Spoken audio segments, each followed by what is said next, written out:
आएगा। Spectrum book में पहले दिया है, लेकिन पहले पढ़ाने से नहीं समझ में आएगा, पहले बोर्ड पढ़ोगे उसके बाद स्पेक्ट्रम तब ज्यादा समझ में आएगा। क्लियर? तो सारी चीजें पढ़ाई जाएगी, लेकिन बोर्ड के बाद ही स्पेक्ट्रम का सीक्वेंस बनेगा, तभी आपको ज्यादा समझ में आएगी। तो बोर्ड एटॉमिक मॉडल का मतलब समझा? एक किसके लिए यूज होगा? Hydrogen and hydrogen like atom. Hydrogen like atom का मतलब एटम विच कंटेन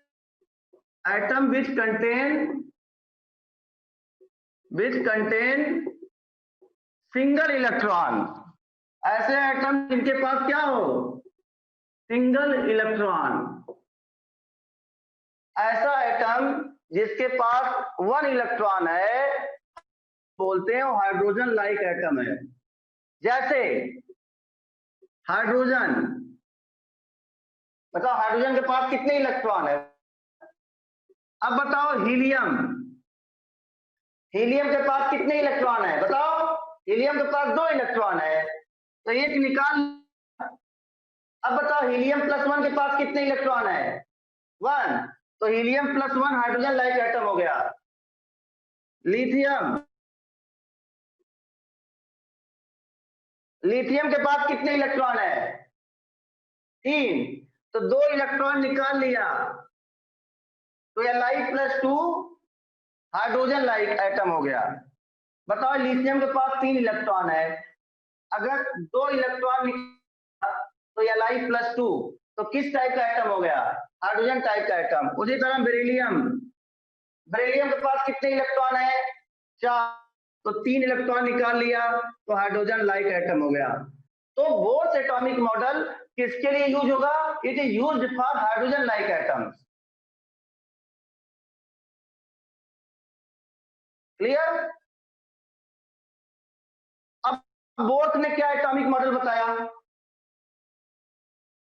बोर्स ने क्या किया? रदरफोर्ड के मॉडल में, रदरफोर्ड की कमी क्या थी? रदरफोर्ड के मॉडल के अकॉर्डिंग एटम अनस्टेबल होना चाहिए। जो इलेक्ट्रॉन है लास्ट में न्यूक्लियस के अंदर गिर जाएगा।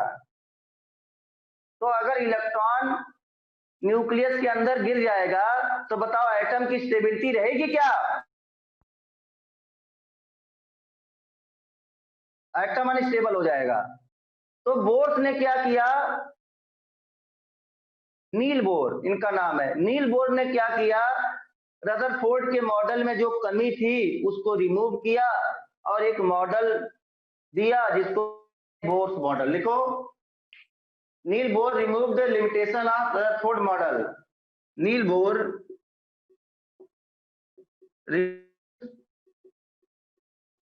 Limitation of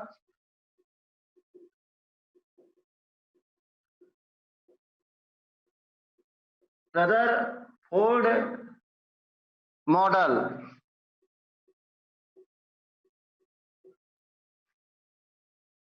Niels Bohr removes limitation of Rutherford model, ठीक है,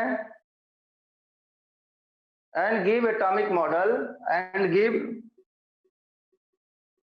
atomic model which is called Bohr's model. क्या बोला जाएगा उसको? Bohr's atomic model. Bohr's atomic model which is called Bohr's atomic model. अब देखो बोर्स के एटॉमिक मॉडल पढ़ते हैं। सबसे इंपॉर्टेंट ये है, बहुत सारे क्वेश्चन इससे आएंगे। लिख लिया ये। बोर्स ने क्या किया? रदरफोर्ड का लिमिटेशन को रिमूव किया, ठीक है।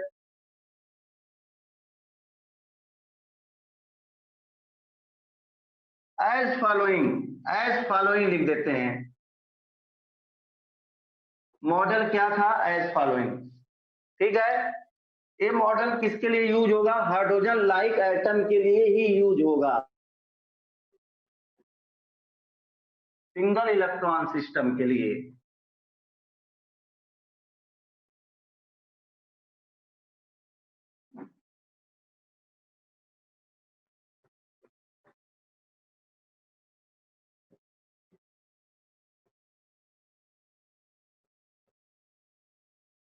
पहला क्या था,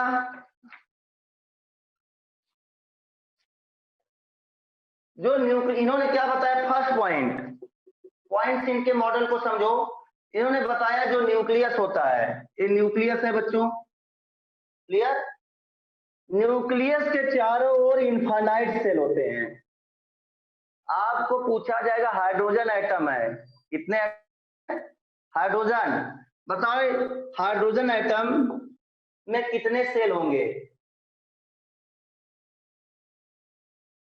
सब बच्चे गलत आंसर बता रहे हैं। किसी भी एटम में इनफाइनाइट सेल होंगे। किसी भी एटम में कितने भी सेल होते हैं, राइट। लेकिन हाइड्रोजन एटम में इलेक्ट्रॉन कितने सेल तक जाएगा, सिर्फ तक जाएगा। हाइड्रोजन एटम के चारों ओर इनफाइनाइट सेल हैं, समझो ये पॉइंट। किसी भी एटम के चारों ओर इनफाइनाइट इमेजिनरी सेल होते हैं। अगर पूछा जाएगा हाइड्रोजन एटम के अंदर कितने सेल हैं, तो बहुत बच्चे बोलेंगे 1 सेल है, गलत आंसर है। किसी भी एटम के अंदर इनफाइनाइट सेल होते हैं। लेकिन अगर आपसे पूछा जाएगा हाइड्रोजन एटम के कितने बैलेंस सेल हैं, तो सेल सिर्फ एक है। हाइड्रोजन एटम में कितने सेल तक इलेक्ट्रॉन जाता है, कितने सेल, सिर्फ एक सेल तक, ठीक है। तो इलेक्ट्रॉनिक कॉन्फ़िगरेशन सिर्फ एक सेल तक जाता है। लेकिन पूछेगा किसी भी एटम के अंदर कितने सेल होते हैं, इनफाइनाइट सेल होते हैं, समझ गया। ये पॉइंट अलग से नोट कर लो। इनफाइनाइट सेल के लिए कोई भी एटम इनफाइनाइट सेल रखता है, समझो। इन्होंने क्या बताया, इन्होंने ये बोला किसी भी का जो न्यूक्लियस होता है, न्यूक्लियस के चारों ओर इनफाइनाइट सेल होते हैं, ठीक है। इनफाइनाइट सेल होते हैं, इसको सेल बोलते हैं, ऑर्बिट बोलते हैं, ठीक है। इनफाइनाइट सेल होते हैं। लेकिन इलेक्ट्रॉन किस सेल में रिवॉल्व करता है, इलेक्ट्रॉन उन्हीं सेल में रिवॉल्व करता है जिनकी एनर्जी फिक्स होती है। न्यूक्लियस के अराउंड बहुत सारे सेल होते हैं, लेकिन इलेक्ट्रॉन उन्हीं सेल में रिवॉल्व करता है जिस सेल की एनर्जी फिक्स होती है, समझा। तो ऐसा सेल जिसकी एनर्जी फिक्स होती है, हम उस सेल को स्टेशनरी सेल, क्या बोलते हैं, स्टेशनरी सेल, ठीक है।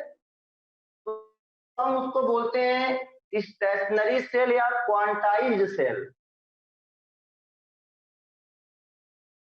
ये बात नहीं बताई रदरफोर्ड ने। रदरफोर्ड ने ये बोला था कि इलेक्ट्रॉन सर्कुलर सेल में घूमता है, लेकिन इन्होंने बोला कि इलेक्ट्रॉन सर्कुलर सेल में घूमता है, लेकिन उस सेल की एनर्जी क्या होती है, फिक्स्ड होती है। तो बताओ, अगर इस सेल की एनर्जी फिक्स है तो क्या इलेक्ट्रॉन की एनर्जी में लॉस होगा, क्या इलेक्ट्रॉन की एनर्जी में लॉस क्या नहीं होगा। जब इलेक्ट्रॉन की एनर्जी में लॉस नहीं होगा तो क्या इलेक्ट्रॉन न्यूक्लियस में गिरेगा, नहीं, ठीक है। तो स्टेशनरी सेल या क्वांटाइज्ड सेल या फिक्स्ड एनर्जी वाला सेल बोलने से रदरफोर्ड के मॉडल की कमी क्या हो जाएगी, रिमूव हो जाएगी। तो पहला पॉइंट इन्होंने क्या बोला, इन्होंने बोला न्यूक्लियस के अराउंड बहुत सारे सेल होते हैं, लेकिन इलेक्ट्रॉन उन्हीं सेल में रिवॉल्व करता है जिस सेल की एनर्जी फिक्स होती है। हम उस सेल को बोलते हैं स्टेशनरी सेल, क्वांटाइज्ड सेल। पहला पॉइंट समझ आया आपको, फर्स्ट पॉइंट नोट करो, ठीक है।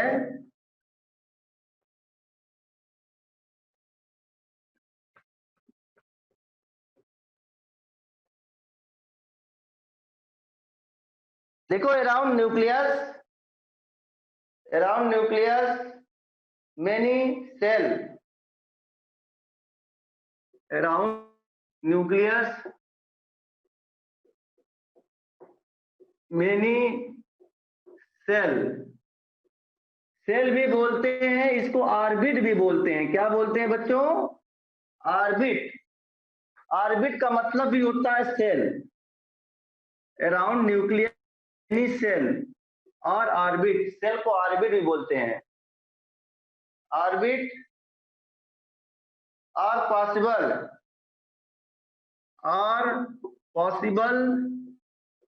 in which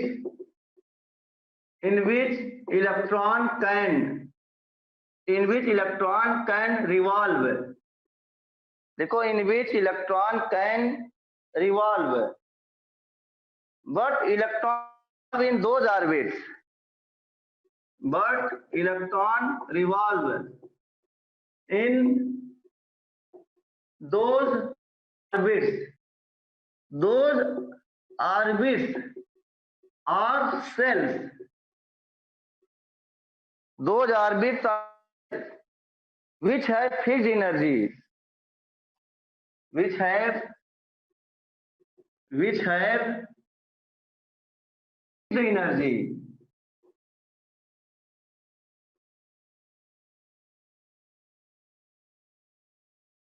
These cells are called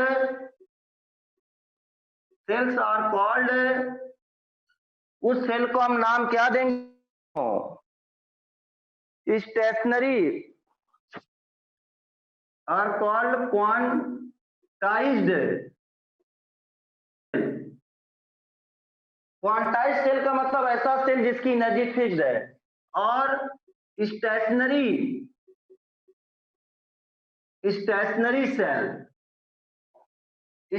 cell का मतलब रुका हुआ सेल। रुका हुआ सेल का मतलब जिसकी एनर्जी क्या है? फिक्स्ड है।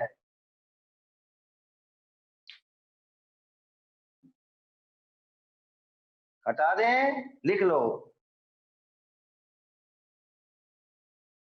पहला पॉइंट, 4 पॉइंट आपको लिखाएंगे। 4 पॉइंट से बोर्ड का मॉडल आपको क्लियर हो जाएगा। इसके न्यूमेरिकल बहुत इंपॉर्टेंट है, इसी के न्यूमेरिकल पूरे एटॉमिक स्ट्रक्चर में यूज होते हैं। वेरी इंपॉर्टेंट टॉपिक है।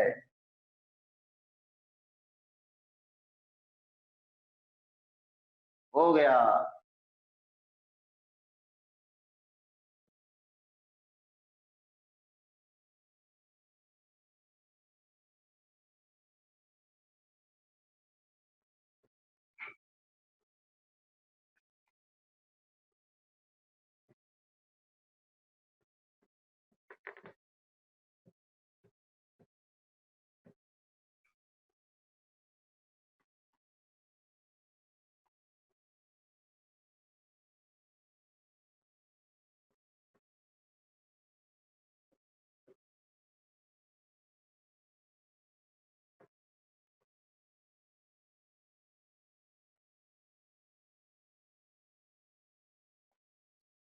अब देखो, जैसे देखो ये न्यूक्लियस है, न्यूक्लियस के अराउंड सेल है।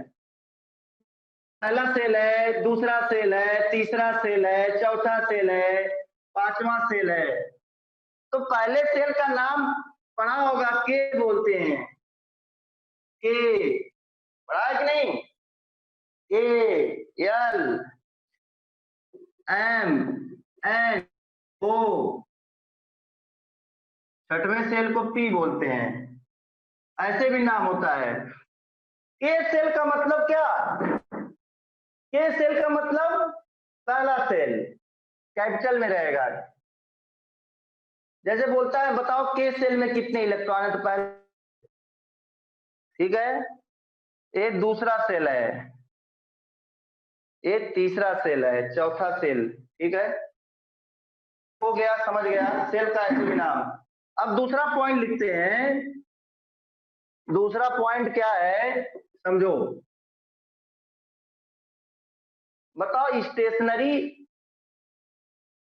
स्टेशनरी सेल बोलने से, अब बताओ इसमें अगर इलेक्ट्रॉन रहा है, स्टेशनरी सेल में इलेक्ट्रॉन घूम रहा है, तो क्या न्यूक्लियस में गिरेगा? क्या नहीं गिरेगी, इसकी एनर्जी फिक्स है, उसी एनर्जी से चलता रहेगा। ठीक है, अब देखो दूसरा point, energy of shell proportional to distance from the nucleus. देखो, जिस सेल का न्यूक्लियस से डिस्टेंस जितना ज्यादा होगा उतनी ज्यादा होगी। क्लियर? अभी आपको एनर्जी निकालने का फार्मूला बताया जाएगा, तो वहां से आप देख लोगे कि energy is directly proportional to distance from nucleus. बताओ, चौथे सेल की एनर्जी ज्यादा होगी कि दूसरे सेल की? चौथे सेल की। ठीक है, तो अब energy of the shell is directly proportional from nucleus. Nucleus से जितना डिस्टेंस ज्यादा होगा, सेल की एनर्जी उतने ही ज्यादा होगी। हो गया?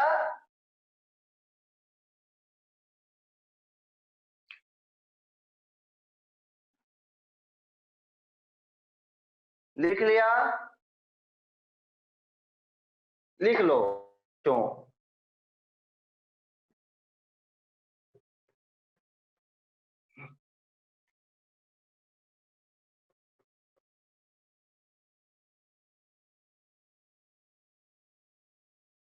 हटा दें।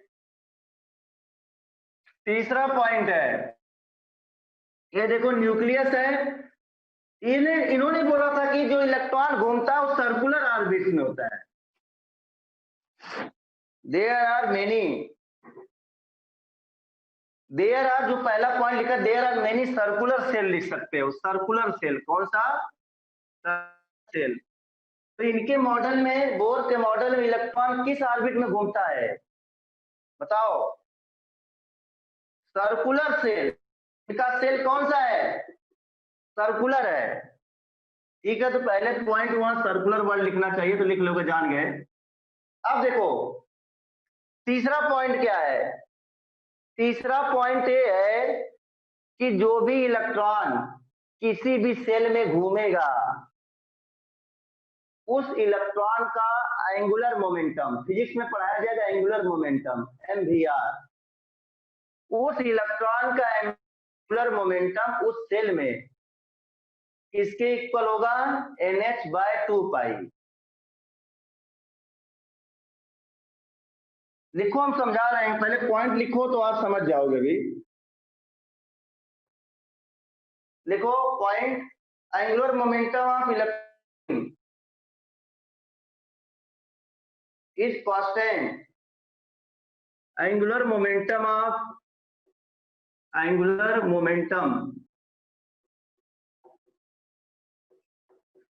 जब कोई पार्टिकल सर्कल में घूमता है तो उसका लीनियर मोमेंटम भी निकाल सकते हैं और एंगुलर मोमेंटम भी निकाल सकते हैं। तो सर्कल में इसका एंगुलर मोमेंटम, तो एंगुलर मोमेंटम ऑफ, लिखो, angular momentum of electron is constant. Electron is constant in each shell. Shell में जो इलेक्ट्रॉन घूम रहा है, उस सेल में उसका एंगुलर मोमेंटम की वैल्यू फिक्स होती है, कांस्टेंट होती है। ठीक, जैसे इस सेल में अगर इलेक्ट्रॉन खींच, पहला सेल है n इक्वल टू 1 है, n इक्वल टू 2 है, तो उसमें एंगुलर मोमेंटम की वैल्यू क्या होगी? फिक्स होगी। दूसरा सेल, n का मतलब होता है सेल, ये पहला है, ये दूसरा सेल है, ये क्या है? तीसरा सेल है। हर सेल में इलेक्ट्रॉन का जो एंगुलर मोमेंटम होगा उसकी वैल्यू फिक्स होगी। ठीक है, तो ये लिखो, angular momentum of electron, angular momentum of electron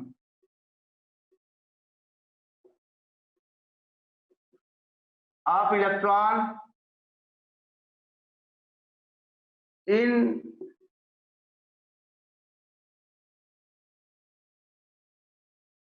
each cell is equal to NH by 2 पाई। किसी भी इलेक्ट्रॉन का एंगुलर मोमेंटम इसके इक्वल होता है NH by 2 पाई। What is the n? n is the number of shell. तो n की वैल्यू क्या हो सकती है? पहला सेल, दूसरा सेल, तीसरा सेल, चौथा सेल, पांचवा सेल, कुछ भी हो सकती है। तो H बाय 2 पाई, H बाय 2 पाई जो होता है, ये आपके मॉड्यूल में नहीं दिया है। इसको हम H बार भी पढ़ते हैं। क्या पढ़ते हैं बच्चों? यहां कैंसल कर दोगे ऐसे, H बार। H बाय 2 पाई को हम H बार भी लिख सकते हैं। क्या लिख सकते हैं बच्चों? इसको बोलते हैं, हम लोग पढ़ते हैं H। क्या पढ़ते हैं? H बार। तो H बाय 2 पाई को आप H बार भी लिख सकते हो, लिखने का तरीका होता है। तो n H बार भी हो जाएगा। H बाय 2 पाई को हम लोग H बार भी लिखते हैं। क्लियर? तो बताओ बच्चों, इलेक्ट्रॉन का दूसरे सेल में एंगुलर मोमेंटम कितना आएगा? फॉर एग्जाम्पल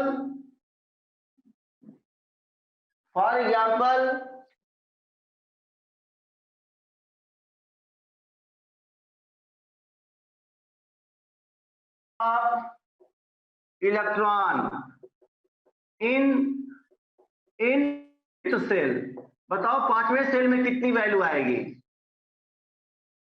क्या लिखेंगे? n by 2 pi, NH by 2 पाई। बताओ n की वैल्यू कितना रखें यहाँ? किस सेल का एंगुलर मोमेंटम पूछ रहा है? पांचवें सेल का। तो n की वैल्यू क्या रखेंगे? 5। तो 5H by 2 पाई ये आंसर होगा। अगर मान लो बार में देना है, मान लो H by 2 पाई, मान लो आपको 5H by 2 पाई नहीं दिया है, तो मॉड्यूल में ऐसे भी आंसर दे देगा, H बार 5H बार, क्योंकि H बाय 2 पाई होता है, इसी को हम लोग H बार भी बोलते हैं। क्या बोलते हैं बच्चों? H बार।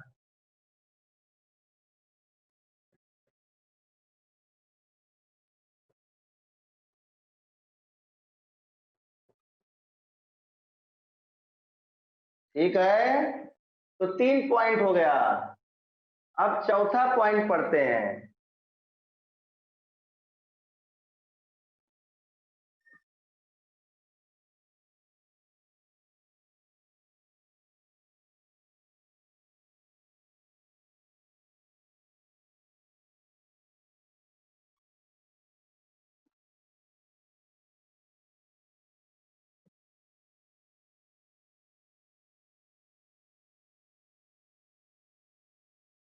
हटा दें, चौथा पॉइंट समझो।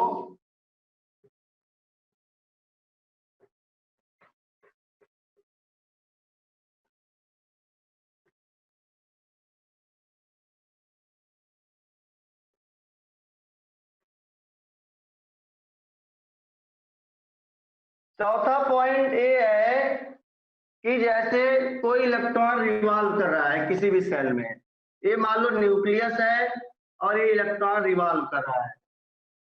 ये मान लो तीसरे सेल में इलेक्ट्रॉन रिवॉल्व कर रहा है, ये मान लो तीसरे सेल में इलेक्ट्रॉन रिवॉल्व कर रहा है। तो इलेक्ट्रॉन जब किसी भी सेल में रिवॉल्व करता है तो सेल की एनर्जी क्या है? समझो। यस, क्या था? यस, प्लांक कांस्टेंट था। लिख लो, yes is the Planck constant. देखो,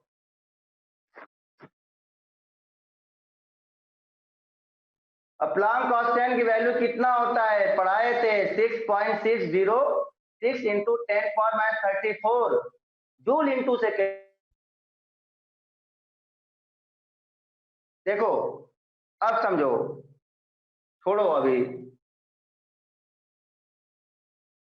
देखो बच्चों, जैसे कोई इलेक्ट्रॉन किसी सेल में रिवॉल्व कर रहा है, क्लियर? बताओ उस सेल की एनर्जी क्या है, बताओ उस सेल की एनर्जी क्या है, फिक्स है। तो क्या ये इलेक्ट्रॉन एमिट या एब्जॉर्ब करेगा?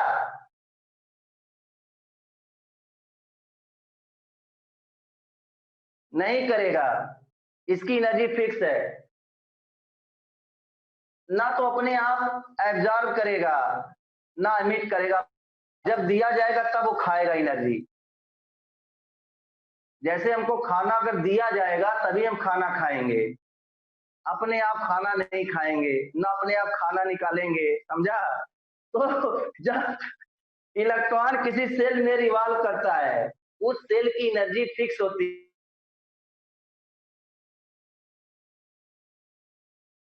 तो इलेक्ट्रॉन ना तो एनर्जी एमिट करता है ना तो एब्जॉर्ब करता है, ठीक है? लेकिन मान लो इस इलेक्ट्रॉन को, एक तीसरे सेल का इलेक्ट्रॉन है, इस इलेक्ट्रॉन को हमको चौथे सेल में पहुंचाना है। किस सेल में पहुंचाना है? चौथे सेल में पहुंचाना है। ऐसे पहुंचाना है, बेचारा चौथे सेल में भेजना है। तब हम क्या करेंगे? इसको देंगे, हम इसको एनर्जी देंगे, ठीक है? जब इलेक्ट्रॉन जब इलेक्ट्रॉन लोअर से हायर सेल में जाएगा तो एनर्जी क्या करेगा? खाएगा। खाएगा मतलब क्या?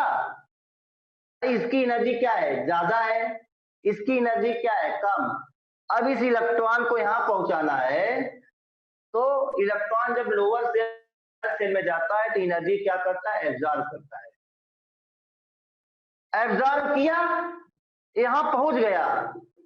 जब ये पहुंच जाता है, बताओ ये इलेक्ट्रॉन किस सेल का है? ये इलेक्ट्रॉन तीसरे सेल का है।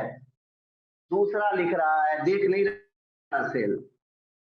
देखो हमने तीसरा लिखा है, मान लो अब ये इलेक्ट्रॉन तीसरे सेल का है, तो आपने इस इलेक्ट्रॉन को किस सेल में पहुंचा दिया? चौथे सेल में। तो तीसरे सेल का इलेक्ट्रॉन चौथे सेल में नहीं रुक, आपने एनर्जी दिया, तीसरे सेल का इलेक्ट्रॉन चौथे सेल में पहुंच गया, लेकिन तीसरे सेल का इलेक्ट्रॉन चौथे सेल में स्टेबल नहीं होगा। ये एनर्जी खाकर यहां पहुंचेगा, लेकिन वो कितने सेकंड तक रहेगा? 10⁻⁸ सेकंड तक होगा। जब लोअर एनर्जी का इलेक्ट्रॉन, जब लोअर सेल का इलेक्ट्रॉन हायर सेल में पहुंचता है एनर्जी एब्जॉर्ब करके, तो वहां पर वो 10⁻⁸ सेकंड तक रहता है। फिर जितना उसने एनर्जी खाया है, क्या करेगा? एनर्जी निकाल देगा, एनर्जी निकाल देगा, एनर्जी निकालकर फिर वो तीसरे सेल में पहुंच। कोई भी इलेक्ट्रॉन जब एनर्जी खाता है या निकालता है, उल्टी कर देता है, वोमिटिंग, वेरी गुड। जब कोई भी इलेक्ट्रॉन एनर्जी खाएगा या निकालेगा, लिबरेट करेगा, तो हमेशा फोटॉन के फॉर्म में एनर्जी खाता है और फोटॉन के फॉर्म में एनर्जी को क्या करता है? निकालता है। तो समझ में आया? यही इन्होंने बोल रहा है। तो क्या पॉइंट मैंने बताया? पॉइंट यही बताया कि जब कोई भी इलेक्ट्रॉन लोअर सेल से हायर सेल में जाएगा तो एनर्जी एब्जॉर्ब करेगा, और कोई भी इलेक्ट्रॉन हायर सेल से लोअर सेल में आएगा तो एनर्जी क्या करेगा? एमिट करेगा। किस फॉर्म में एब्जॉर्ब करेगा, एमिट करेगा? In the form of photon. लेकिन जब इलेक्ट्रॉन किसी सेल में नॉर्मली मूव करता है, ना तो एनर्जी एमिट करता है ना तो एनर्जी एब्जॉर्ब करता है। क्लियर? यही तो चौथा पॉइंट लिख लो। चौथा पॉइंट लिखो, electron does not emit absorb energy. Electron does not emit, absorb energy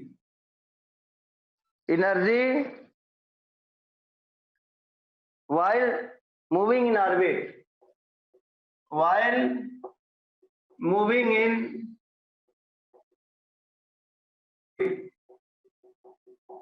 जब वो ऑर्बिट में इलेक्ट्रॉन घूमता है ना तो एनर्जी एब्जॉर्ब करता है ना एमिट करता है।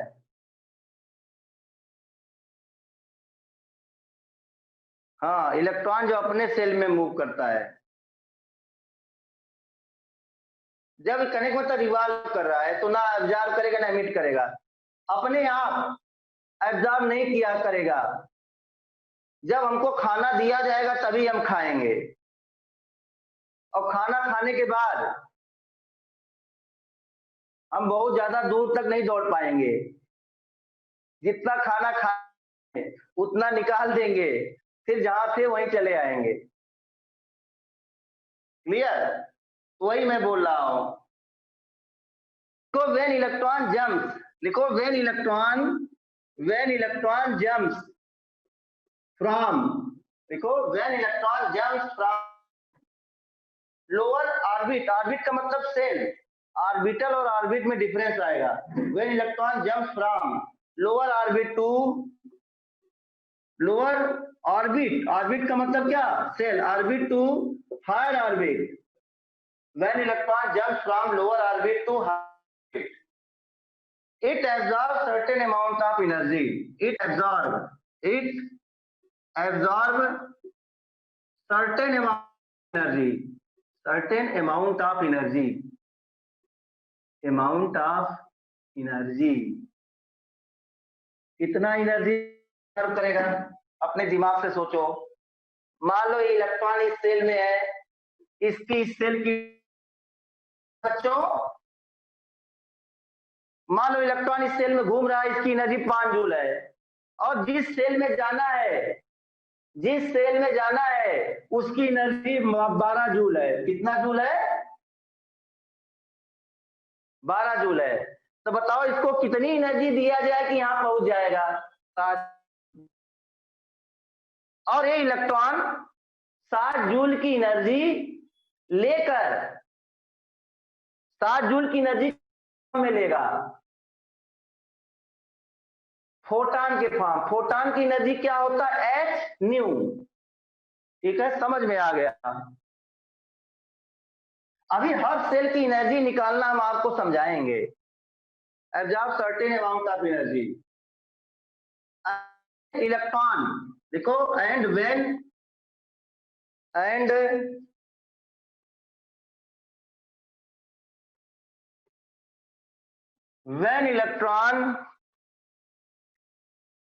electron returns from higher to lower cell, when electron returns from higher to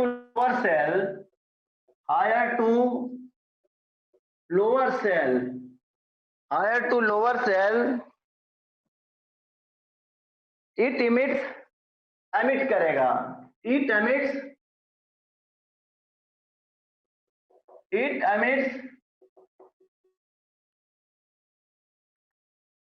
certain amount of energy,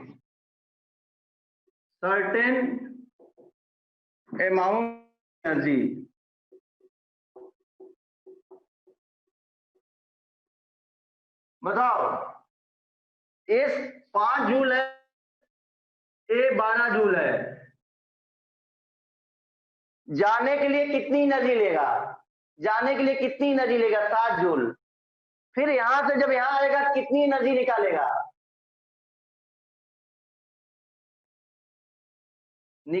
भी 7 जूल निकालेगा।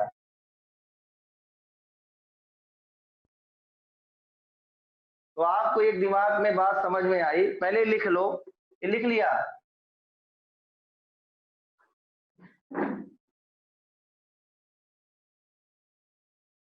ये लिख लिया?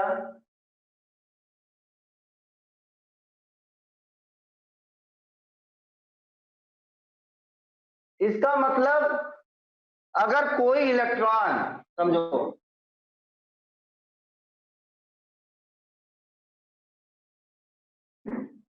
emits एनर्जी, लिखो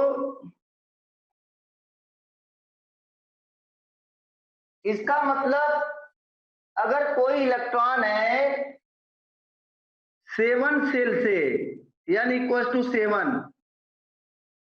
अगर कोई इलेक्ट्रॉन है 7 सेल से सेल में जा रहा है, एनर्जी एब्जॉर्ब करेगा। ये क्या है यार, 7 सेल से 9 सेल में जा रहा है, मान लो एनर्जी जो एब्जॉर्ब कर रहा है 200 जूल। कितना एब्जॉर्ब कर रहा है? 200 जूल।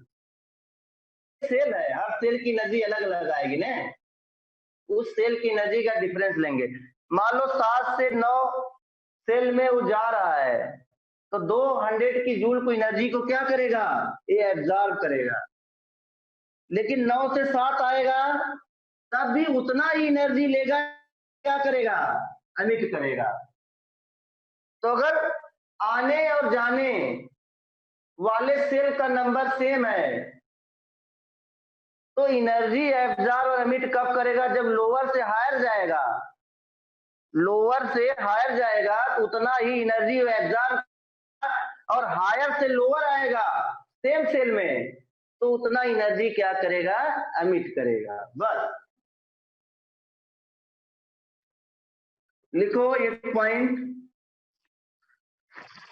लिखो इलेक्ट्रॉन एमिट और एब्जॉर्ब एनर्जी, लिखो इलेक्ट्रॉन एमिट और absorb energy in the form of, electron emit और absorb energy in the form of, किस फॉर्म में एब्जॉर्ब एमिट करेगा इलेक्ट्रॉन? हाँ, फोटॉन के फॉर्म में। ठीक है, अब हम इसके न्यूमेरिकल पे जाएंगे, हम लोग फार्मूला डेरिवेट करेंगे कि हर, क्या फार्मूला, कि हर सेल की एनर्जी कैसे निकालें। पहले सेल की एनर्जी कितनी आएगी, दूसरे सेल की एनर्जी आएगी, तीसरे सेल की एनर्जी कितनी आएगी, पहले सेल की रेडियस कितनी आएगी, चौथे सेल की रेडियस कितनी आएगी, तीसरे इलेक्ट्रॉन घूम रहा है तो उस इलेक्ट्रॉन की वेलोसिटी कितनी आएगी, सब फार्मूला बनाए जा रहे हैं।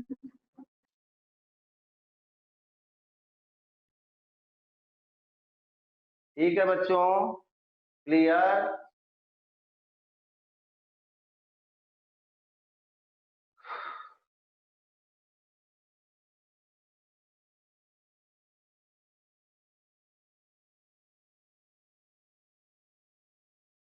हटा है।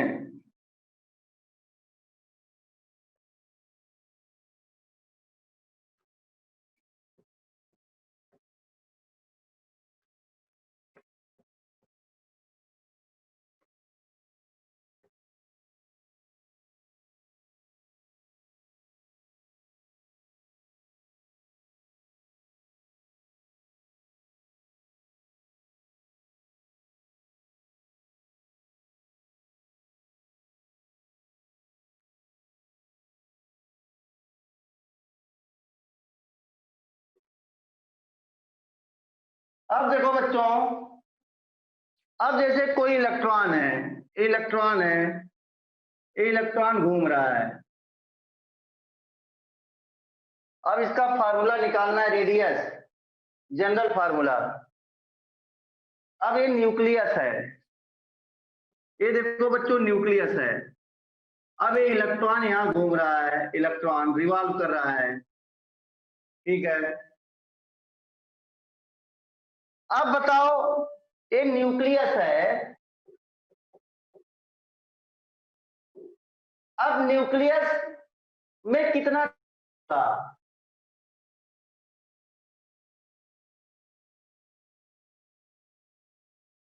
बताओ, न्यूक्लियस में पॉजिटिव चार्ज है तो न्यूक्लियस में मान लो चार्ज Q1 है, Q1, Q1 चार्ज की वैल्यू किसके इक्वल होगा? चार्ज की वैल्यू नंबर ऑफ प्रोटॉन एक प्रोटॉन पे चार्ज किसके इक्वल होता है? एक प्रोटॉन पे चार्ज इलेक्ट्रॉन के इक्वल होता है।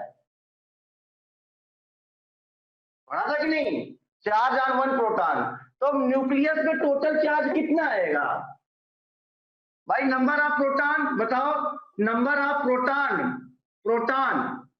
प्रोटॉन पी की वैल्यू किसके इक्वल होता है? जेड। तो बताओ टोटल चार्ज की वैल्यू कितना आएगी? जेड इंटू ई। अब बताओ इसके अंदर जितना charge on one proton, charge on one, एक प्रोटॉन पे चार्ज की वैल्यू किसके इक्वल होता है? ई। तो बताओ न्यूक्लियस पे टोटल चार्ज Q1 है, वैल्यू नहीं लिखना है, न्यूक्लियस पे टोटल चार्ज Q1 है। तो बताओ टोटल चार्ज की वैल्यू कितना आएगा? एक चार्ज इलेक्ट्रॉन के इक्वल प्लस। अब बताओ ए इलेक्ट्रॉन है, बताओ ए इलेक्ट्रॉन है, इलेक्ट्रॉन पे चार्ज जो Q2 है इसको हमने मान लिया क्या है? ई माइनस ई है।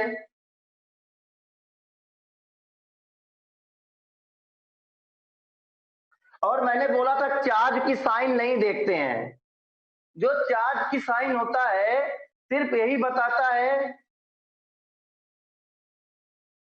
कि उसका नेचर क्या है, वैल्यू में चार्ज की साइन ऐड नहीं होता है। जब मैं कैथोड एनोड का कंपेयर कर रहा था, ठीक है, तो न्यूक्लियस पे चार्ज Ze के इक्वल होगा और इलेक्ट्रॉन पे चार्ज E के इक्वल होता है, ठीक है। अब इलेक्ट्रॉन यहाँ रिवॉल्व कर रहा है। अब बताओ इलेक्ट्रॉन सर्कुलर ऑर्बिट में रिवॉल्व कर रहा है, तो बताओ ये बैलेंस कैसे है फोर्स? ये बताओ दो चार्ज के बीच में जो फोर्स लगता है उसको बोलते हैं इलेक्ट्रोस्टैटिक फोर्स, बोलते हैं कि नहीं? दो चार्ज के बीच में देखो Q1 है, ये Q2 है, इनके बीच में जो फोर्स लगेगा उसको बोलेंगे इलेक्ट्रोस्टैटिक फोर्स ऑफ अट्रैक्शन। या फिर क्या होगा? इलेक्ट्रोस्टैटिक फोर्स ऑफ अट्रैक्शन होगा, इलेक्ट्रोस्टैटिक फोर्स ऑफ अट्रैक्शन। या फिर क्या है बच्चों? तो न्यूक्लियस के अंदर प्लस है, तो न्यूक्लियस और इलेक्ट्रॉन के बीच में जो फोर्स होगा उसको बोलेंगे इलेक्ट्रिक फोर्स ऑफ अट्रैक्शन। अब बताओ दोनों का नेचर सेम है, एक दूसरे को क्या करेगा? वो अट्रैक्ट करेगा। अब बताओ ये इलेक्ट्रॉन घूम रहा है, अगर ये अट्रैक्ट करता तो इलेक्ट्रॉन न्यूक्लियस के अंदर गिर जाता कि नहीं? गिरता कि नहीं न्यूक्लियस के अंदर इलेक्ट्रॉन? तो इसका मतलब इस इलेक्ट्रॉन को कोई और, इस फोर्स को कोई और फोर्स बैलेंस कर रहा होगा। तो आप फिजिक्स में पढ़ाया जाएगा सर्कुलर मोशन। क्या पढ़ाया जाएगा? Circular motion. तो कोई बॉडी Q2 की वैल्यू हो गई, सर्कुलर मोशन Q2 की वैल्यू E के इक्वल।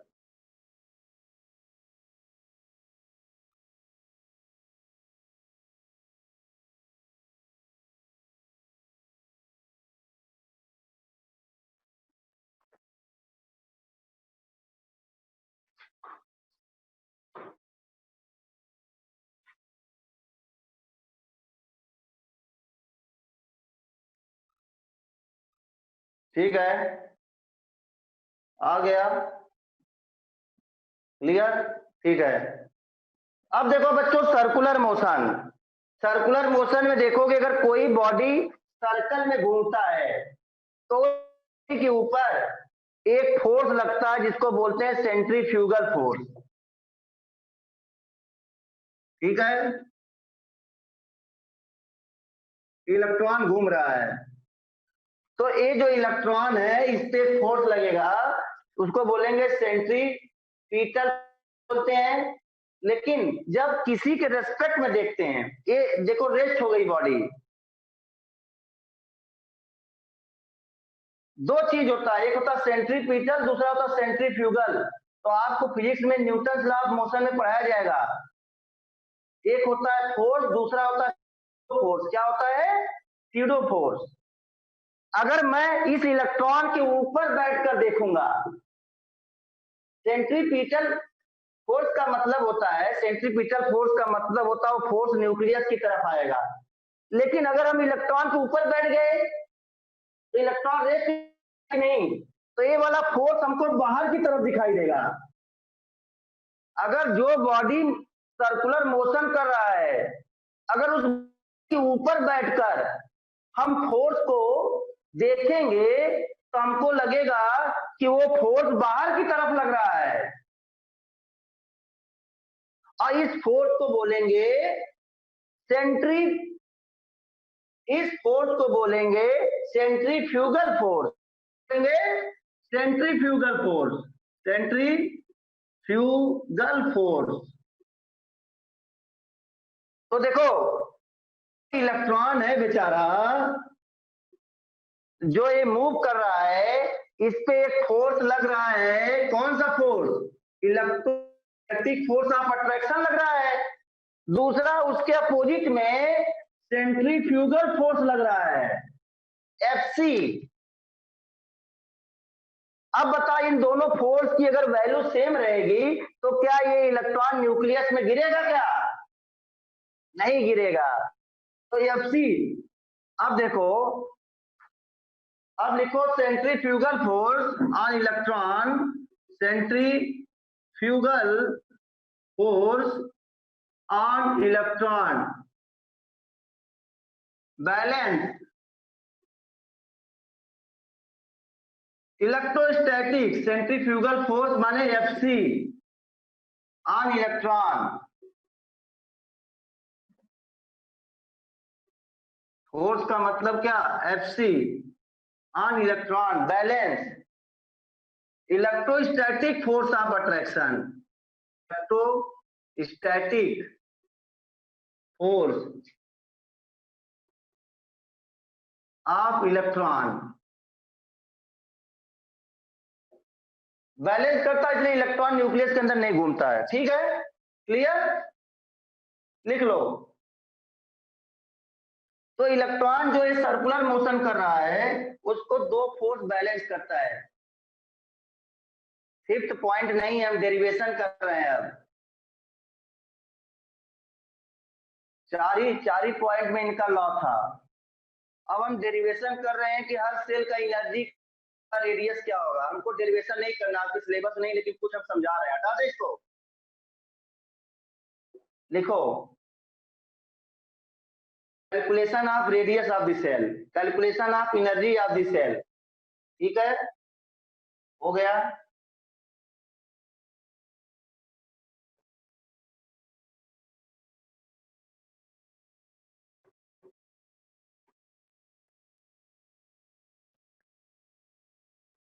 अब देखो बच्चों, electrostatic force of attraction Fp का फार्मूला आपको 12th क्लास में पढ़ाया जाएगा। ये फार्मूला होता है K(Q1 Q2 bye R square.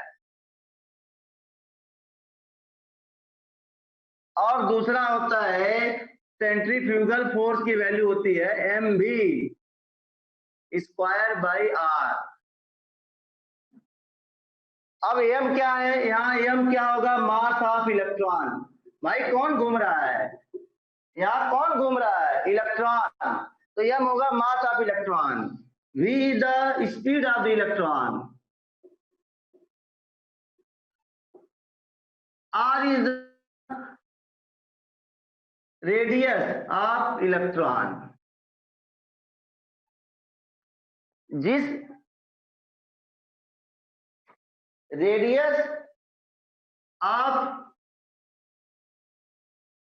Cell of electron, electron जिस सेल में घूम रहा है उसकी रेडियस।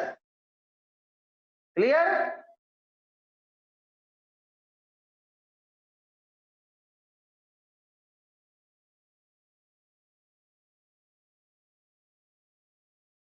सेंट्रीपिटल फोर्स का मतलब, अगर कोई सर्कल में घूमता है तो उस पर एक फोर्स लगता है जिसको बोलते हैं सेंट्रीपिटल फोर्स, और एक होता है सेंट्रीफ्यूगल फोर्स।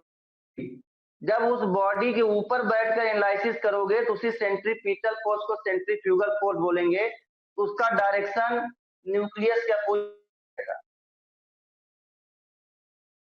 ठीक है, फिजिक्स वाले सर आपको पढ़ाएंगे, क्योंकि मैं फिजिक्स नहीं पढ़ा रहा हूं, ये फिजिक्स में ही आएगा 12th क्लास में।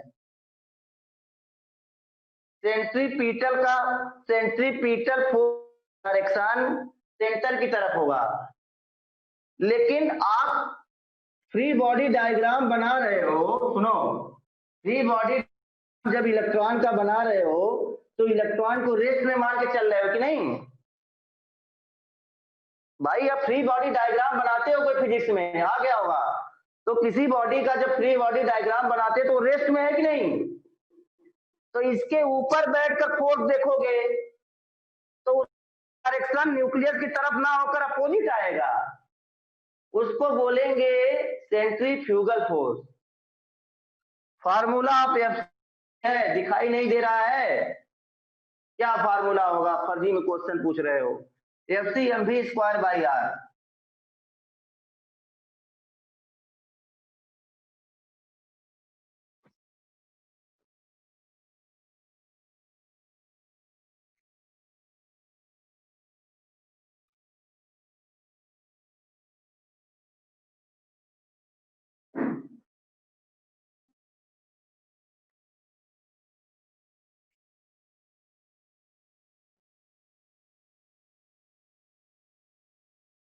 ठीक है, जब इलेक्ट्रॉन ये रिवॉल्व करता है तो यही दोनों फोर्स इक्वल हो जाते हैं।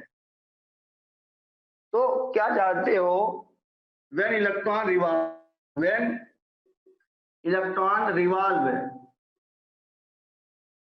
in ऑर्बिट में जब इलेक्ट्रॉन रिवॉल्व करता है तो Fc इक्वल टू क्या होता है? Fc। इसलिए इलेक्ट्रॉन न्यूक्लियस के अंदर नहीं गिरता है। तो बताओ K इक्वल टू Q1 की वैल्यू रखो, Q1 की वैल्यू Ze और Q2 का मतलब दूसरे पार्टिकल, जो दूसरा पार्टिकल उस पे जा, तो Q2 की वैल्यू क्या है बताओ? E। देखो यहां लिख दिए हैं, तो दो पार्टिकल है ना, एक Q1 है, एक Q2 है। तो बताओ Q1 Q2 की वैल्यू क्या है? Q2 का मतलब दूसरा पार्टिकल इलेक्ट्रॉन, ये क्या है? Q1 का मतलब न्यूक्लियस पे चार्ज। रख दिया बाय r² इक्वल टू किसके इक्वल आएगा बताओ? mv²/r। ये क्या है? mv²/r। कैंसल कर दो, mv²/r, r से कैंसल। तो बताओ मेरे को कि Ze²/r इक्वल टू ये आएगा कि नहीं? लिख लो, इक्वेशन नंबर मान लो 1 है।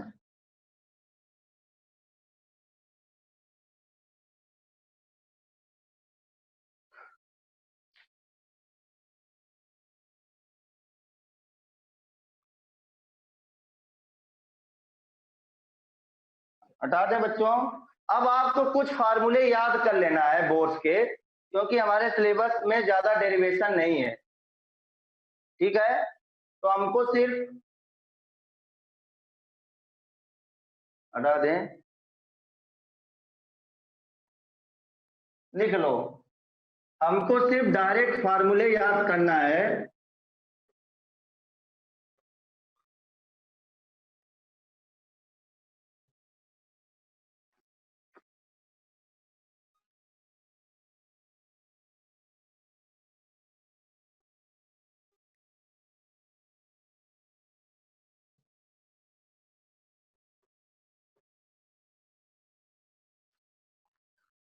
बच्चों अब जैसे ये न्यूक्लियस है, अब इसके चारों इलेक्ट्रॉन घूम रहा है, इलेक्ट्रॉन। तो जिस सेल में इलेक्ट्रॉन घूम रहा है, मान लो इस सेल में इलेक्ट्रॉन घूम रहा है, तो इसकी कैसे निकालेंगे आप फार्मूला याद रखोगे तो लिख लो। पहला फार्मूला किससे आएगा? पहला फार्मूला लिखो, रेडियस ऑफ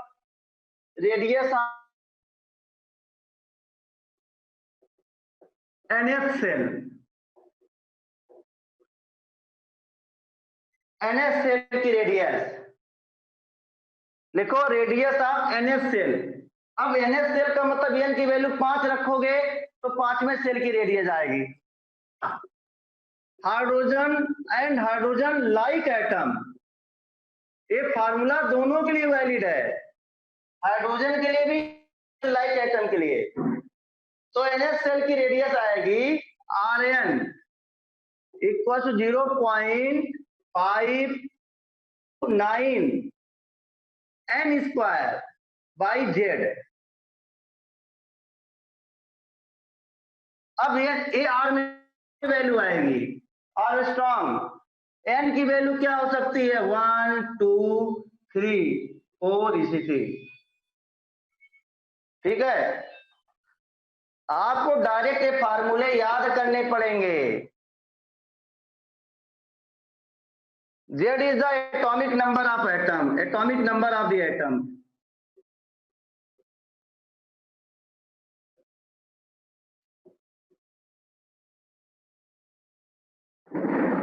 ये पहला फार्मूला हो गया।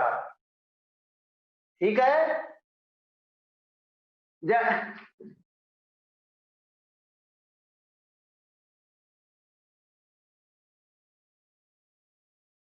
n will be always 1 नहीं,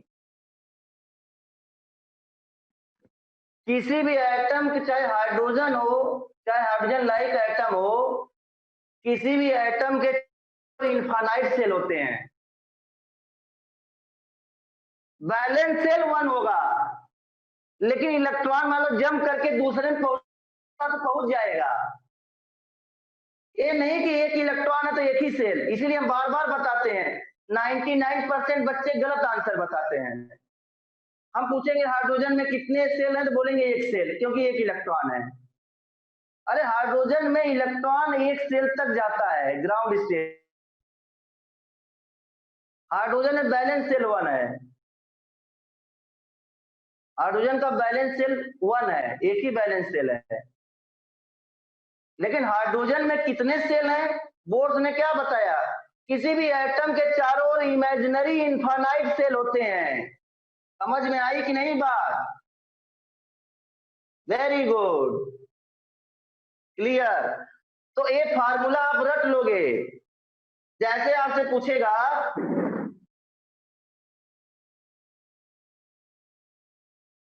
0.529 ये आर्मस्ट्रॉन्ग में है, ये वैल्यू आर्मस्ट्रॉन्ग में आएगी। जो अगर बुक में 529 दिया है दिया होगा, दूसरे में वैल्यू आएगी। क्लियर? अब आपसे पूछेगा कि 5वें सेल की रेडियस बताओ,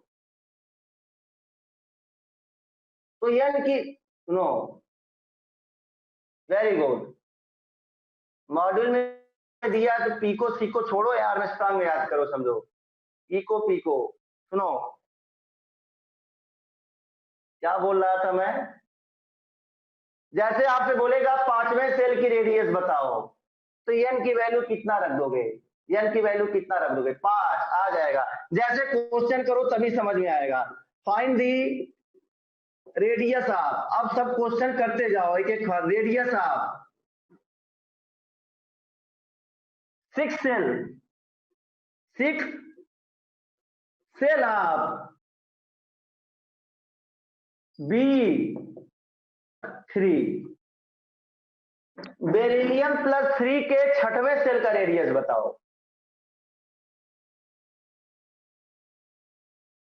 तो n की वैल्यू कितना रखोगे बच्चों? ये बताओ, B+3 हाइड्रोजन लाइक एटम है कि नहीं?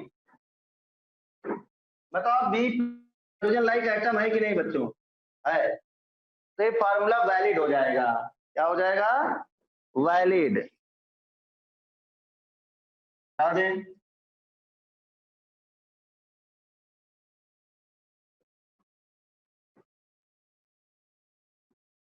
तो क्या आंसर आ जाएगा? What is the answer? Formula ये लगा देंगे। छठवें सेल की रेडियस, तो एन की वैल्यू कितना रख देंगे? 6, 0.529 इंटू एन की वैल्यू कितना रखोगे बच्चों? छठवें सेल की रेडियस पूछ रहा है, बताओ। 6 रख दिया, स्क्वायर डिवाइड। ये बताओ बेरिलियम का जेड की वैल्यू कितना है? और बच्चे 1 लिख देंगे। बेरिलियम का जेड कितना है? 4। Z is the Z for beryllium B+3। Charge आने पर जेड पे कोई इफेक्ट नहीं पड़ता है एटॉमिक नंबर पर। 4 आएगा, तो ये आर्मस्ट्रॉन्ग में आंसर आ गया। अगर हाइड्रोजन का पूछ तो जेड की वैल्यू कितना हो जाती? 1। Very good. अब NH सेल की एनर्जी निकालेंगे। What is the formula of energy of NH cell?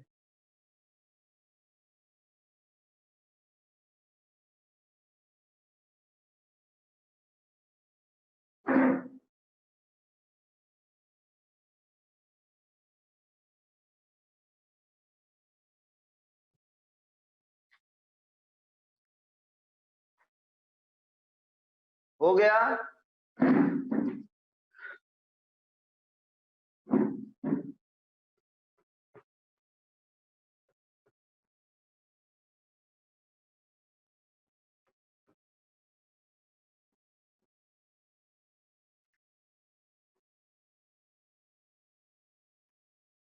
बच्चों एनर्जी ऑफ NH सेल दूसरा फार्मूला है, energy NH shell of hydrogen and hydrogen like atom. General formula, जैसे आपको बोलेगा चौथे सेल की एनर्जी बताओ, पांचवें सेल की एनर्जी बताओ, छठवें सेल की एनर्जी बताओ। बताओ Q1 की वैल्यू कितना है? Ze। ये मान लो इलेक्ट्रॉन रिवॉल्व कर रहा है। क्या कर रहा है? रिवॉल्व। इलेक्ट्रॉन रिवॉल्व कर रहा है। बताओ इसका Q2 की वैल्यू कितना है बच्चों? E।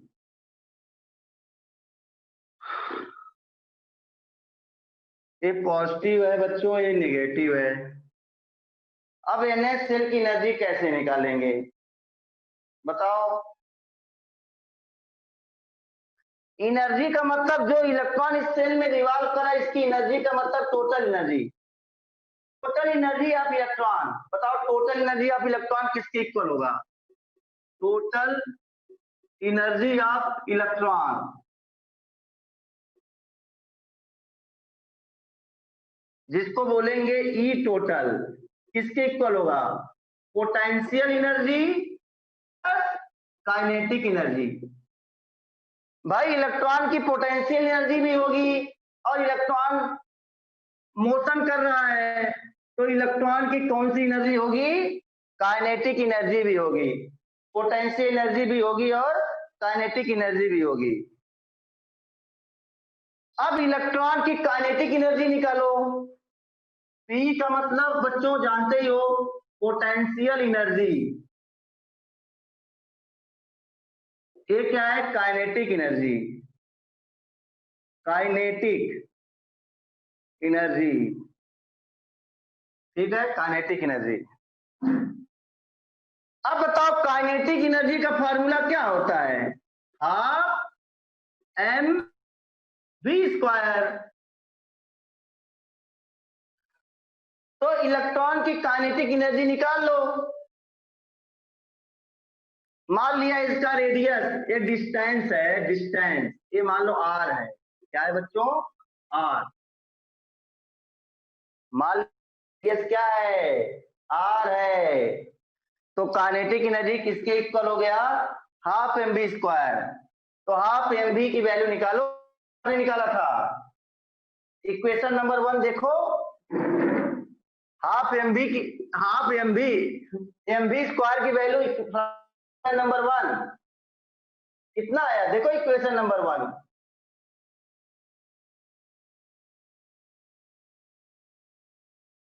क्या आया है बताओ? के Z E square I are.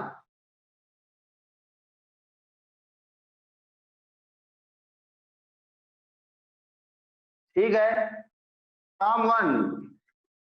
From number 1 mv square equal to K Z E square by R.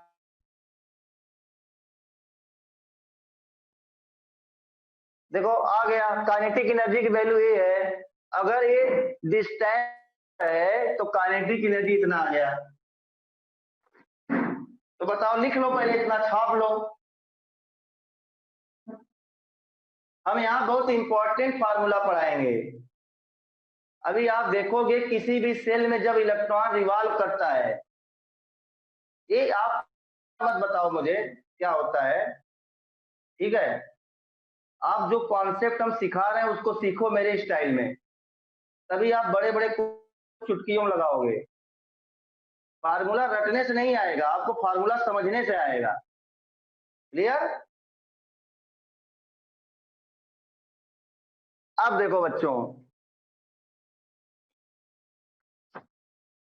देखो काइनेटिक एनर्जी का फार्मूला आपने क्या निकाला? किसी भी सेल में जब इलेक्ट्रॉन रिवॉल्व करता है तो उसकी काइनेटिक एनर्जी किसके इक्वल होती है? बताओ, के Z E square by r. Kinetic energy इसके इक्वल होगी।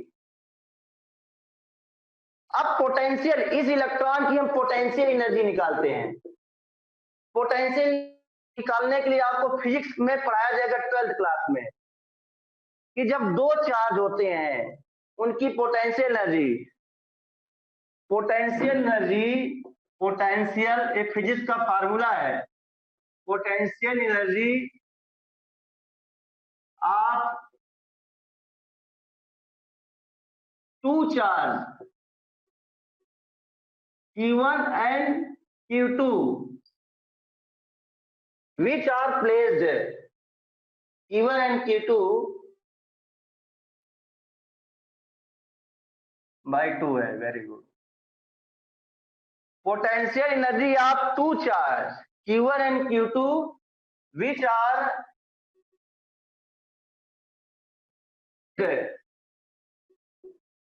at distance, which are placed at distance r। देखो बच्चों,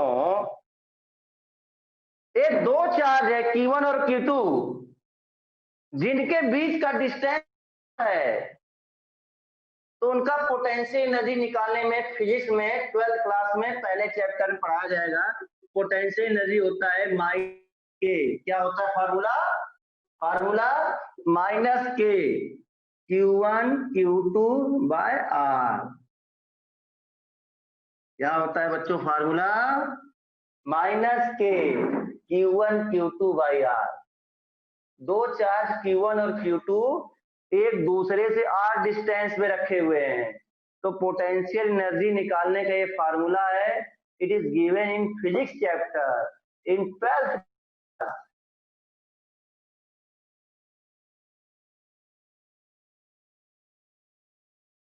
स्क्वायर नहीं है बच्चों, नो स्क्वायर, ये फार्मूला होता है। अब यहां लगाओ, पोटेंशियल एनर्जी यहां निकाल लो, माइनस के। बताओ Q1 की वैल्यू कितना? What is the value of Q1? What is the value of Q1? Q1 का मतलब चार्ज। यस, Q1 की वैल्यू है ZE। कितना है बच्चों? ZE। ZE का मतलब चार्ज न्यूक्लियस, Q2 की value charge on electron E divided by R। लिख लो पहले,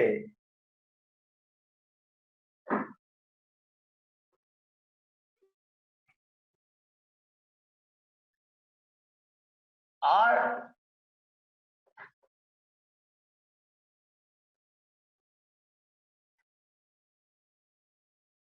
तो मेरे को बताओ बच्चों, पोटेंशियल एनर्जी का फार्मूला क्या आ जाएगा? माइनस के जेड स्क्वायर भाई क्या होगा, square by r, potential energy.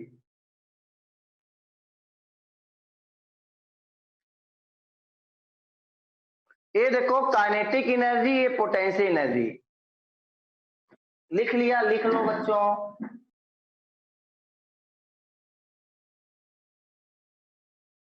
Done, very good, done हो गया।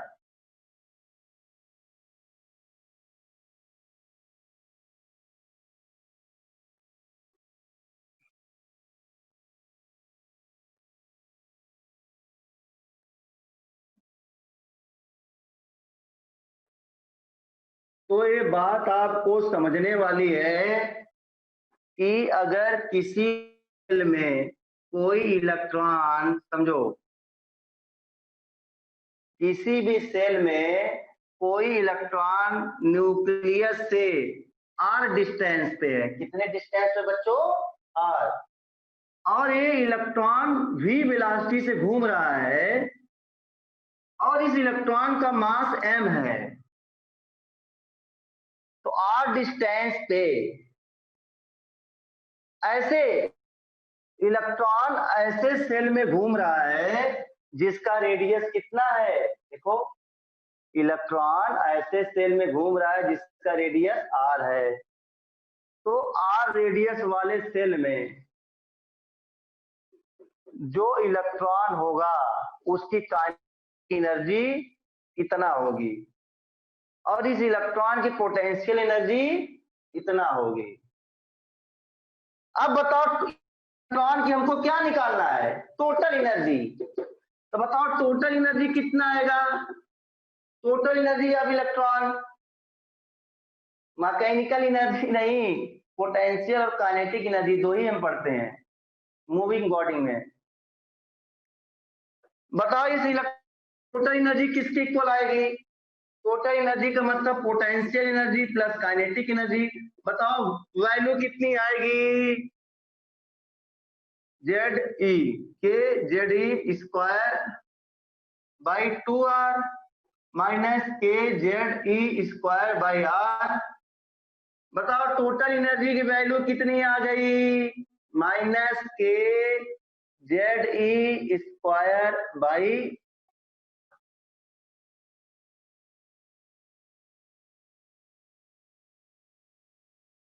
टोटल एनर्जी है।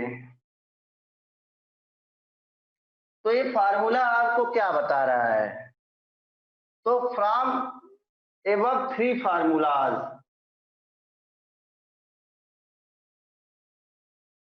टू आर,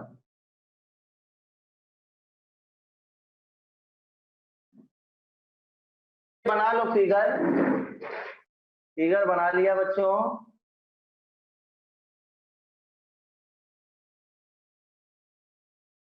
बना लो।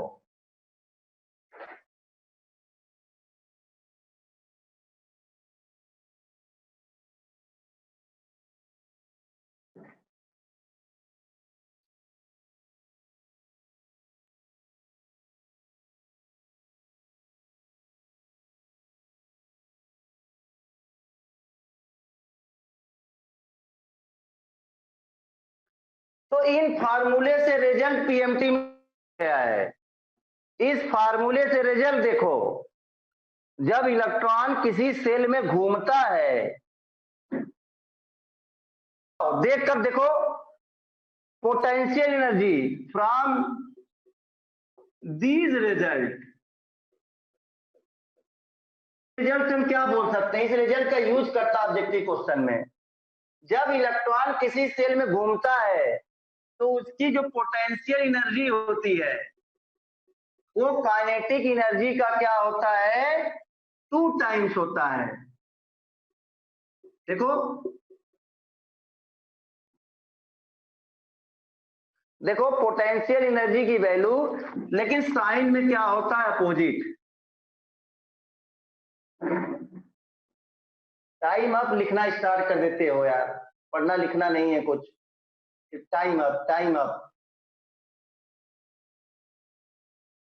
काम की चीजें बता रहे हैं तो समझ में नहीं आ रहा है।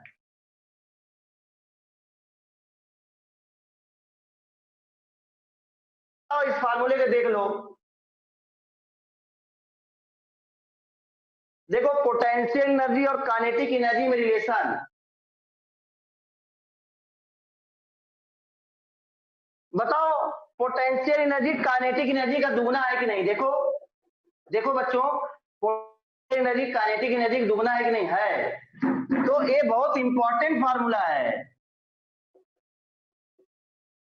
अब बताओ टोटल एनर्जी की वैल्यू काइनेटिक एनर्जी की इक्वल है कि नहीं, लेकिन साइन में क्या है, अपोजिट है।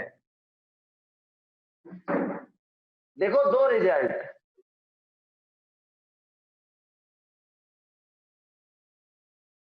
टोटल एनर्जी वैल्यू किसके इक्वल है।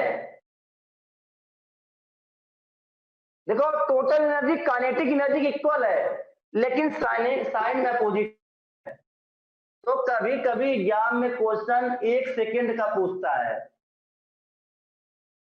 क्या पूछता है समझो क्वेश्चन। जैसे आपसे पूछ दिया कि एक सेल में, सुनो क्वेश्चन सीखो, अगर ये रिजल्ट याद है तो 1 सेकेंड में लगा दोगे।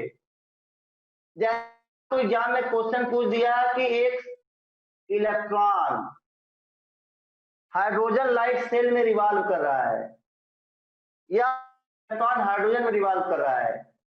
मान लो उस सेल में पोटेंशियल एनर्जी उस इलेक्ट्रॉन की -100 है। तो बताओ काइनेटिक एनर्जी की वैल्यू उस इलेक्ट्रॉन की कितनी होगी। मान लो हाइड्रोजन के सेल में कोई इलेक्ट्रॉन रिवॉल्व कर रहा है, उसकी पोटेंशियल एनर्जी की वैल्यू -100 जूल है। तो बताओ काइनेटिक एनर्जी कितना आएगी। तो काइनेटिक एनर्जी पोटेंशियल एनर्जी का क्या आएगा, आधा। इसका मतलब काइनेटिक एनर्जी कितना आएगी, 50 जूल। बताओ अगर आपको पोटेंशियल एनर्जी पता है तो इस इलेक्ट्रॉन की टोटल एनर्जी आ जाएगी कि नहीं। इस इलेक्ट्रॉन की टोटल एनर्जी कितनी आएगी, -50 जूल। काइनेटिक एनर्जी की इक्वल होता है, लेकिन साइन में अपोजिट। तो कभी कभी क्वेश्चन ऐसे भी पूछता है, इसलिए आपको रिजल्ट लिखाया गया। That result is very important result of read many, very important. अब हम लोग कल की क्लास में पढ़ेंगे। टाइम अप हो गया, क्या हो गया, टाइम अप। ठीक है, ये लिख लो आप, जो क्लास में आप रेगुलर क्लास करो, इसको घर जाकर तैयार करो, प्रिपेयर करो, तभी आएगा। अप डाउन करोगे तो कोई फायदा नहीं होगा। टाइम अप हो रहा है, डाउन हो रहा है। ठीक है, थैंक यू वेरी मच।